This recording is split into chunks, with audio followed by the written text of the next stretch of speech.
तो पुण्यात्माओं, समय नहीं है, विनाशकारी समय बेहद नजदीक है, बाद में रोओगे पछताओगे। ये संदेशे बार बार नहीं मिलेंगे आपको आने वाले समय में, क्योंकि विश्व युद्ध छिड़ेगा। किसी का बाप नहीं रोक सकता विश्व युद्ध, खुद गुरुदेव भी विश्व युद्ध को नहीं रोकेंगे, क्योंकि आदरणीय गरीबदास जी महाराज जी के माध्यम से परमात्मा ने 300 साल पहले ही असुर निकंदन रमैणी में लिख दिया था, आवेगा काबुल से, आवेगा दक्खन से दीवाना काबुल का, काल किल किलियम गल है तुर्काना, किल किलियम अवतार कला, जीतन जंग झुंझुमला। ऐसा पुरुष आया कहता है गरीबदास, दिल्ली मंडल होई विलास नी कलंक राय। परमात्मा ने तीसरे विश्व युद्ध की भविष्यवाणी की हुई है। असुर निकंदन रमैणी का सरलार्थ पढ़ लेना इन चौपाइयों का, कि आवेगा दक्खन से दीवाना काबुल का, पढ़ लेना अच्छे से कान खोल के। पूरे विश्व में टहलका मचेगा, ज्यादातर मुस्लिम कंट्रियां आपस में कट के मर जाएंगी। अमेरिका, चीन और रसिया 90% इसका सत्यानाश होगा, नष्ट होगा, बचे कुचे लोगों को भारत शरण देगा। और ये सतगुरु रामपाल जी भगवान उस समय आएगा जब पूरी दुनिया में तहस नहस मच जाएगा, तहस नहस मच जाएगा। पूरे हिंदुस्तान में आर्मी शासन लागू होगा, मिलिट्री शासन लागू हो जाएगा, इमरजेंसी लग जाएगी जो सन 1984 में पंजाब में लगी थी। भयंकर स्थिति होगी, दाने दाने को लोग तरस जाएंगे, दाने दाने को। गंदी नाली में अगर कोई टुकड़ा पड़ा होगा रोटी का, अपनी जान बचाएंगे, कुत्ते की तरह उठा के खाएंगे। परमात्मा ने 1720 में जब गरीबदास जी महाराज जी आए थे, उस समय वहां पे दुर्भिक्ष पड़ा था, अकाल। और गरीबदास जी महाराज जी ने अपनी वाणी में कहा कि उस समय दिल्ली के राजाओं के क्या हाल हो गए थे। 1720 की बात है, ज्यादा लंबा इतिहास नहीं है। परमात्मा कहते हैं, शहजादे मांगत फिरें वो दिल्ली के उमराव।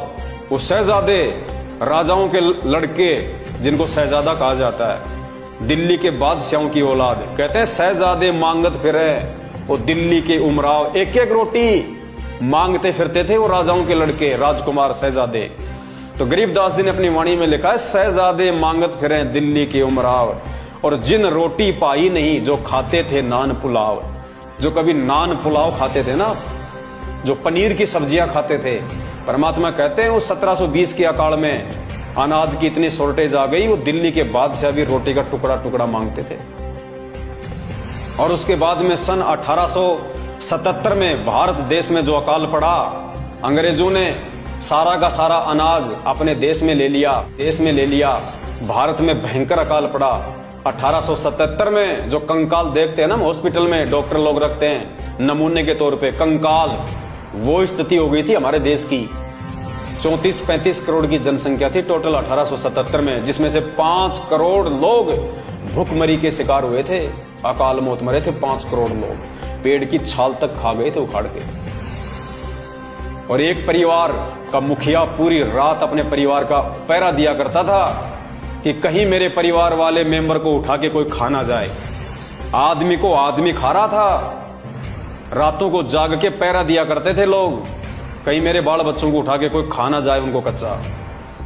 पुण्यात्मा, वो समय आएगा तभी ये दुनिया संत रामपाल जी को परमात्मा मानेगी, वरना ऐसे जेल में बैठे हुए और देशद्रोह का मुकदमा लगे हुए संत रामपाल जी को कोई परमात्मा नहीं मानेगा।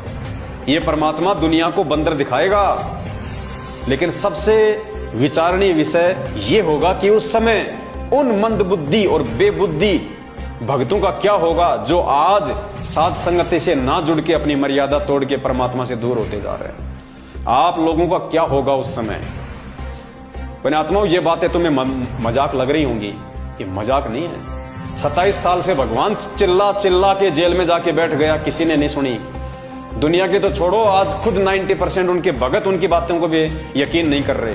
आज उनके भगत उनको परमात्मा नहीं मान रहे, उनकी शिक्षाओं पे नहीं चल रहे।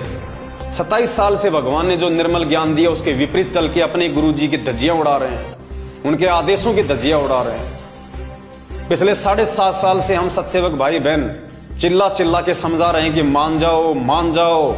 इस धरती पे यदि काल उतरा हुआ है तो सतलोक आश्रम मैनेजमेंट हरियाणा के रूप में उतरा हुआ है। और काल को दुनिया की चिंता नहीं है, काल को सबसे ज्यादा चिंता आप भक्तों की है कि कैसे इन भक्तों को जाल में फंसाया जाए, क्योंकि काल की हद से केवल हम भगत बाहर निकल रहे हैं। यदि काल के हद से बाहर निकलने का कोई प्रयास कर रहा है 21 ब्रह्मांड से, तो हम भगत कर रहे हैं, तो वो सबसे पहले हम भक्तों को काबू में करेगा। और उसका काबू करने का एक ही तरीका है, मर्यादा तोड़वाना। क्योंकि गुरु जी का वचन है, गरीबदास जी महाराज जी ने अपनी वाणी में लिखा है कि मुझे परमात्मा ने दुखी होते हुए कहा था कि गरीबदास, मैं समर्थ हूं, मैं परमात्मा हूं, अनंत कोटि ब्रह्मांड का स्वामी हूं, लेकिन भाई मैं क्या करूं, मेरी आंखों के सामने मेरे बच्चे मरते, मुझे बड़ा दुख होता है, मैं क्या करूं।